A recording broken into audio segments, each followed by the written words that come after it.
Laker fans, how we doing? My name is Sammy Long. Once again, another Laker preview video, doing one for every game this season, getting everybody ready with some things to watch out for in the upcoming Laker game. So we're going to get to a preview of Indiana here shortly. We're going to do a quick recap of the previous game and kind of where the Lakers stand. The Lakers are playing some damn good basketball right now, winning once again over the Golden State Warriors, won the season tiebreaker against the Warriors with that win, 3-0 in the series, won the first two in Golden State, and then that one in LA. And it's easy, I think, to kind of forget that the Lakers are playing really good basketball right now. Obviously, all the headlines of Luka coming and Mark Williams coming are electric, and that's it should be where everyone's focus are at.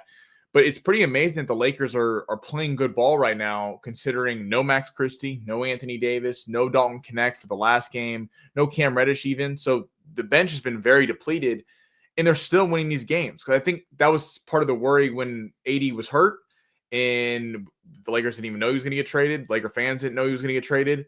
And then trading for Luka with him being hurt was worrying, are you going to have a couple rough week stretch where then you were going to have to climb out of it with Luka and Mark Williams and really need to win games immediately? The Lakers are doing that themselves. And against some pretty damn good competition, I sat here on my preview video last week before the Knicks game and said that if the Lakers could win one of the Knicks, Clippers, and Warriors, considering the injuries at the time of the video, I didn't know Luka Doncic was coming, but I said I think it'd be a big win if they won one game. Well, they won all three, and the first two were blowouts. The Warrior game was a blowout.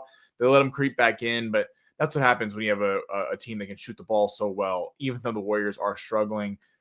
Exciting, really exciting for the Lakers right now, and love the way they've been playing. They've really been complimentary, and LeBron, obviously, what he's been doing with the 42 and 17 last night, just exceptional.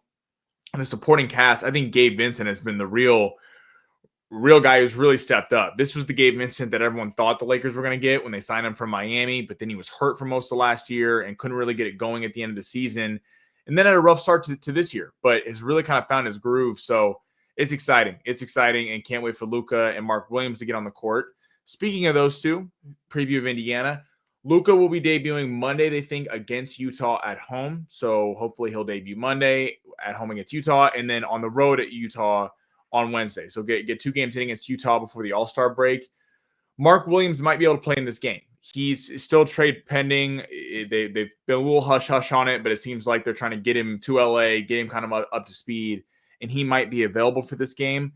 This game is an early tip-off or at 1 o'clock, and ESPN grabbed the rights to it, thinking that Luka Doncic was going to play. So I'm sure they're not too thrilled that he's waiting to debut on Monday, but who cares? That's their problem.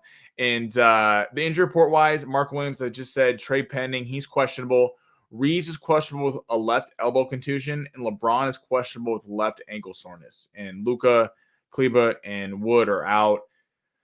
The line right now is for the game. I checked this because Vegas can be very telling. They usually have a lot of inside info on who's going to play or what they think. It's currently favored. The Lakers are currently favored by 1.5 points, with the total set at 231.5.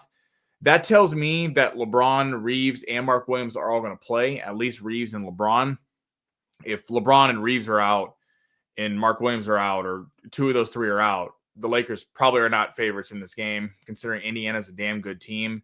We'll get into them in a second. On their side of things, Miles Turner is really the only questionable player who's relevant.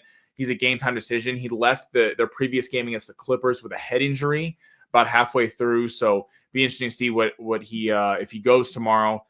The Pacers are an electric team, and this is a team that can, when they're on, they can look unbelievable. But they play a lot of offense. The defense leaves a little bit to be desired at times.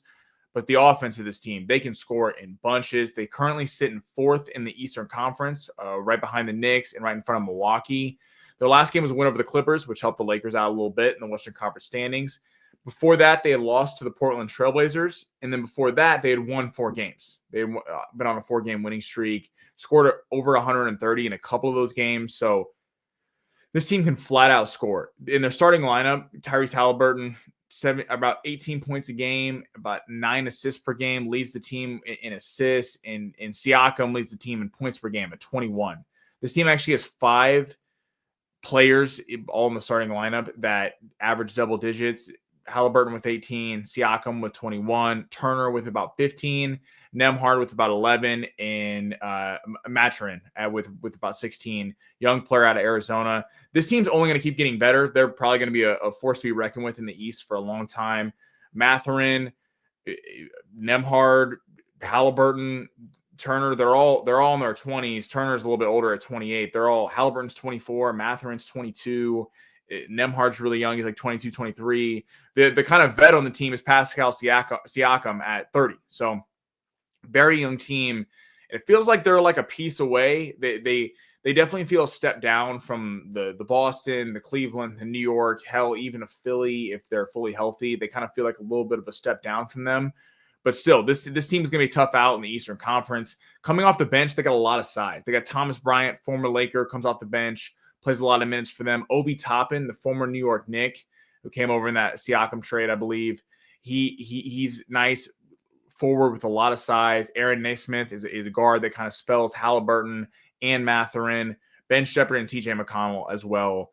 Shepherd's a really young player coming off the bench. So this team, it's back to this betting line. It's telling that the Lakers are 1.5 point favorites. That makes me think that LeBron and them are going to play, because if they're not, I don't see them. I bet the Lakers probably are like 6-point dogs if LeBron's not playing and Reeves. You look at the roster, you look at the Lakers right now, and in terms of who's available, considering Luka's not available and Mark Williams may not be available, and some of the depth pieces, and you look like you'd expect the Lakers to lose the game. But the way the Lakers have been playing, they shouldn't have beaten New York, and they beat New York, and they probably shouldn't have beat the Clippers, how shorthanded they were, and they beat them. I think the game against Golden State was crucial as well, because it kind of felt like a game that we could have looked back on and been very frustrated with the Lakers for, because you blow out the Knicks, you blow out the Clippers, you're blowing out the Warriors. It doesn't even look like a game, and they come all the way back to cut it to 5 points. And it felt like, oh no, this is going to be one that the Lakers look back at the end of the year and go, how do you let that slip away? And the Lakers clutched up. Reeves obviously had a really tough shooting night, but hit a nice bucket at the end of the game. And Gabe Vincent and LeBron were just LeBron was exceptional, and Gabe Vincent kept bailing the Lakers out whenever they needed a big shot. So Indiana coming to town, 3 games up for the All-Star break. The Lakers have been playing excellent. 10-12, as I mentioned earlier. And then Utah. You're looking at Utah. Luka making his debut, that should be 2 W's. Utah's not a very good team. You're hoping that's a little sweet. If the Lakers could win the next 3 games going into the All-Star break, sky's the limit for this team. And Vegas already likes what they see. The Lakers' odds jump from plus 4,000 to plus 2,000 with the Luka trade, and then plus 1,500 with the Mark Williams deal. They currently sit at 6 in the entire NBA in terms of betting odds to win the NBA title, and the buyout market's still to come. There's a lot of guys being bought out, so the Lakers could nab a defender on that end. But it's so exciting that the Lakers are going to be playing really relevant basketball, it looks like, deep into April in May, as well as setting themselves up for the future. Rob Pelinka just absolutely nailed the deadline, and I'm excited to see them play. I know everyone's looking for that Luka debut tomorrow. That won't be happening, but it's right around the corner on Monday, and hopefully we get to see Mark Williams. That would be fun to see LeBron and him run the pick and roll a little bit. I'm sure that's going to be hell for other teams to deal with. And I want to thank everybody for listening. Alan's going to get you guys on a post-game show, as always, doing his thing, killing it as usual. And appreciate everyone tuning in, and let's go Lakers. Thank you.